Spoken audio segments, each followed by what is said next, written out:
Now we are coming to the next step, that is implementing Redux. Okay, in our React application, the React application which I am going to show you is what if you have followed my React tutorial, it is the application what we developed out of that React tutorial. I will also add the npm for that React tutorial in my video, so that you can use that and develop add the Redux store in that.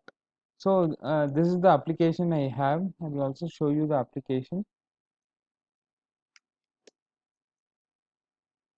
Okay,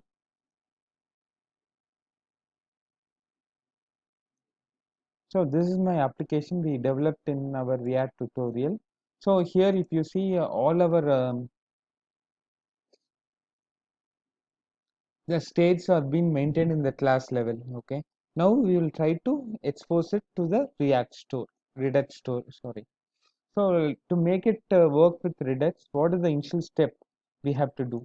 We have to first install Redux, right? So let me first, we have to do this step, that is we have to install Redux. This is the first step. I've already installed, so I'm not installing. So we have to install Redux. Once you install, you will be getting the Redux package installed in your system.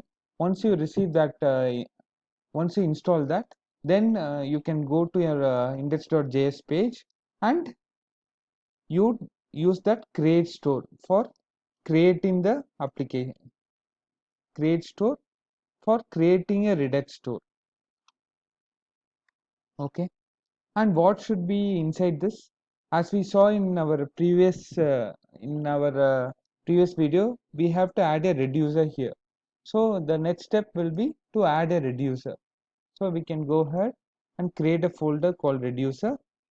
Okay, and we can have also a file called index.js, where I will add the logic, the reducer logic, to produce the state, because as I told you, reducer is the main brain which based on the action will produce the reason state, the reason state of the store.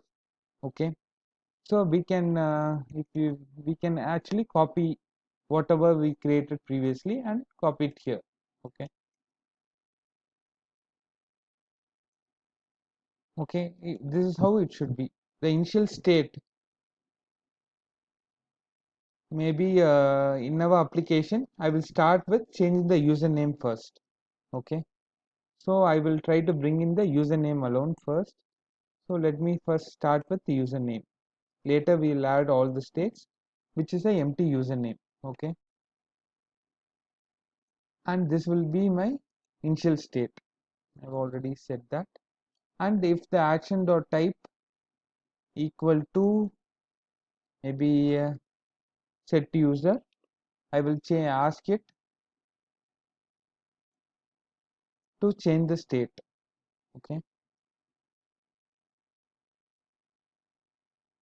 what we can do, it is a best practice to create a copy of the state rather than change the state. We can, to create a copy, we can make use of this for creating a copy. Okay, and here I will modify the username to whatever is been set in the action.payload.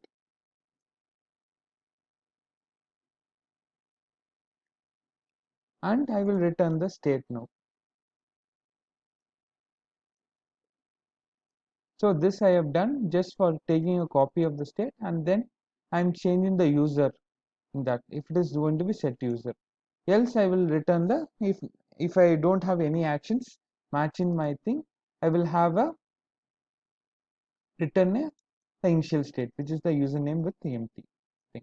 Okay, so this path I have to give it to app.js, index.js, which is here. So I can put the, I hope I have exported this. So you are supposed to export this reducer. Okay,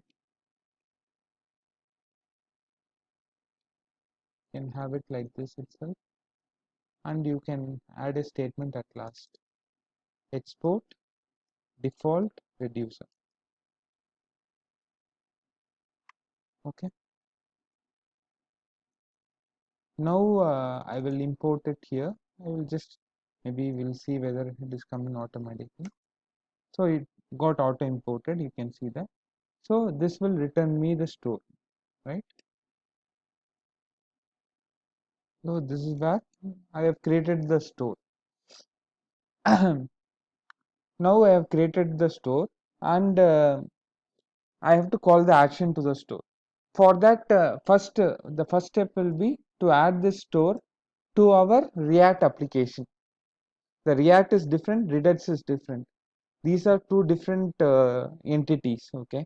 For both to communicate, we need something called React Redux.